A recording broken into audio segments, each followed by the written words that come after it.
data dari 3 lembaga sebagai berikut. BGN 46 kasus keracunan. Ini pasti yang mau tanyakan keracunan kan?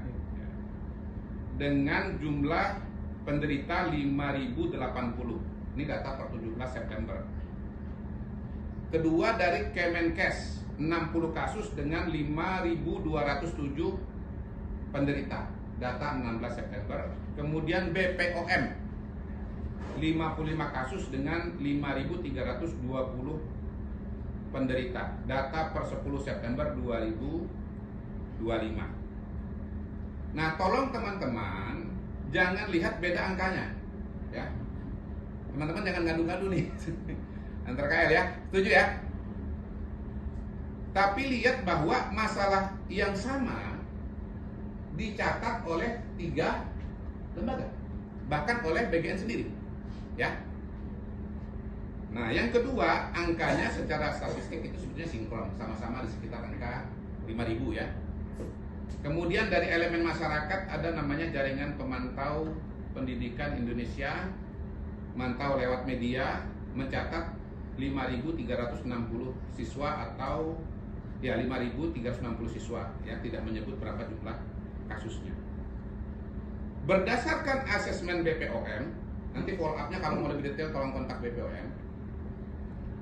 Puncak kejadian tertinggi pada bulan Agustus 2025 dengan sebaran terbanyak di Provinsi Jawa Barat. Secara umum, penyebab keracunan: A. Higienitas makanan, B.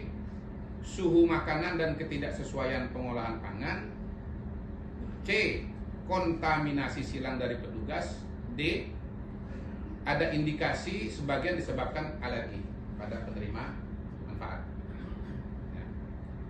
Nah, ini contoh bahwa pemerintah tidak tone deaf, tidak buta dan tuli, ya.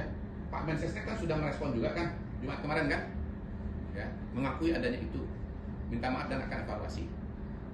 Ini saya tambahkan data-datanya. Sekarang temuan kendala dan analisis cepat. 1. Compliance, ya, soal apa? Permasalahan. Dan mudah-mudahan nanti usulan solusinya. Catatan Kemenkes pada September 2025 bahwa pada 1.379 SPPG ada 413 yang memiliki SOP keamanan pangan dan 312 SPPG yang menjalankan SOP. Dari sini kan sudah kelihatan, kalau mau mengatasi masalah ini maka kemudian SOP-nya harus ada, SOP keamanan pangan harus ada dan dijalankan. Pada sisi lain, Kemenkes memiliki sertifikasi layak higien dan sanitasi SLHS sebagai bukti tertulis untuk pemenuhan standar baku mutu dan persyaratan keamanan pangan olahan dan pangan siap saji. Jadi singkatnya, SPPG itu harus punya SLHS dari Kemenkes sebagai upaya mitigasi dan pencegahan keracunan pada program MBG. Ya, ini kan contoh bagaimana satu program itu nggak bisa berdiri sendiri, terlibat juga KL yang lain. Berdasarkan data Kemenkes lagi, dari 8.583 SPPG per 22 September, ada 34 SPPG yang sudah memiliki SLHS. 8.549 SPPG existing belum memiliki SLHS. Hasil koordinasi dan pengecekan yang dilakukan oleh Kedeputian 3 KSP bahwa dari sisi regulasi dan aturan telah diterbitkan oleh BGN dan dibantu oleh BPOM. PR-nya adalah sisi aktivasi dan pengawasan kepatuhan. Kemudian soal maturitas dan manajerial SPPG. Data BPOM menunjukkan 9 dari 10 SPPG yang melaporkan insiden keracunan pangan pada periode Agustus-September 2025 adalah SPPG yang baru beroperasi kurang dari 1 bulan. ya. Jadi memang ini ada sisi-sisi rentannya. Katanya kalau pesawat itu paling riskan itu pada sisi pada take off itu ya. Apa tujuannya? 25 10 berapa detik apa tuh ya? Hah? Hah? Ada judul novelnya itu. Itu dia, itu dia. Itu. Jadi di sini di BGN ini ada critical one month. Critical 30 days. Kira-kira begitu. Waduh, jangan senyum nanti ini lagi ngomongin keracunan nanti diplinter lagi. Random check yang dilakukan oleh Kedeputian 3 terhadap beberapa SPPG, masih terdapat SPPG yang belum terinformasi dan mengaktifasi penerapan SOP di atas. Kemudian, ya, mungkin perlu dipikirkan strategi baru untuk mengejar target 30.000 SPPG. Sekaligus mengurangi risiko adanya pungutan-pungutan liar oleh yayasan kepada investor SPPG yang pada gilirannya akan menurunkan kualitas bahan dan gizi. Ya. Contohnya nih, kalau sekarang prosesnya dari bawah ke atas, mungkin bisa top down. Bahwa dari atas ini orang melamar ke yayasan-yayasan, nanti baru ke BGN. Orang itu maksudnya investor. Mungkin lama ini. Alternatif, ya, ini konkret aja nih langsung. Tawaran dari KSP.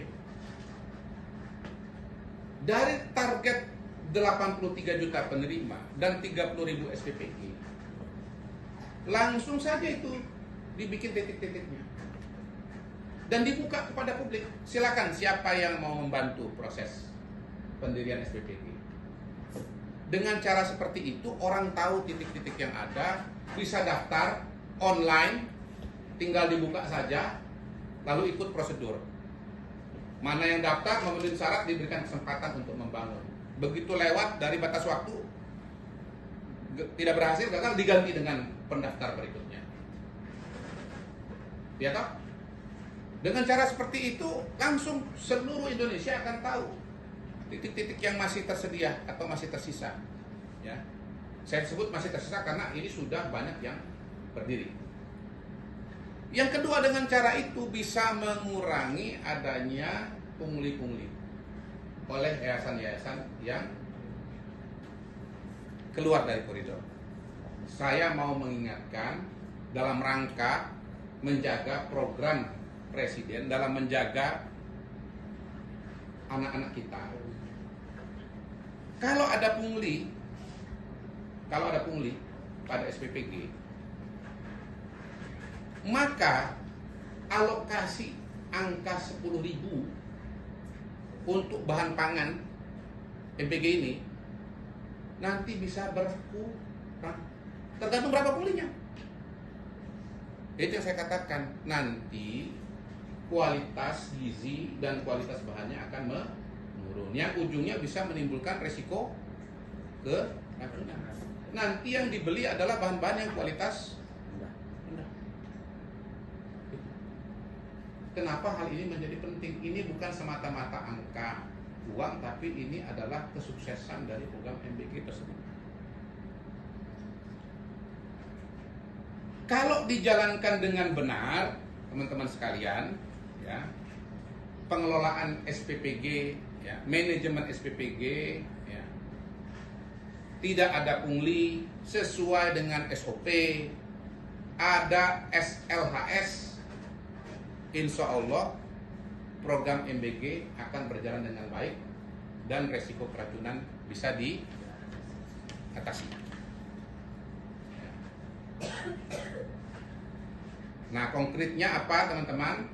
Ya, jadi SLHS harus ada di semua SPPG.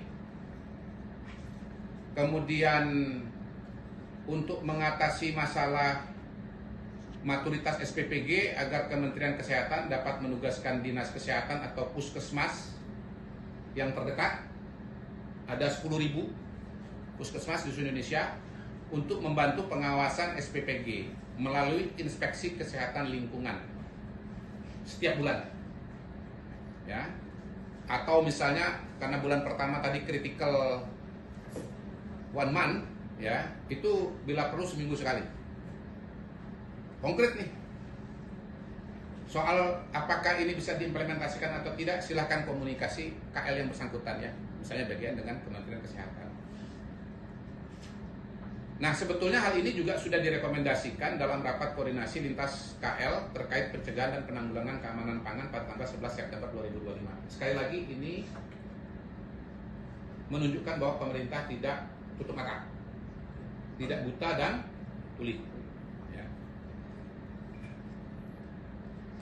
Itu teman-teman intinya ya mengenai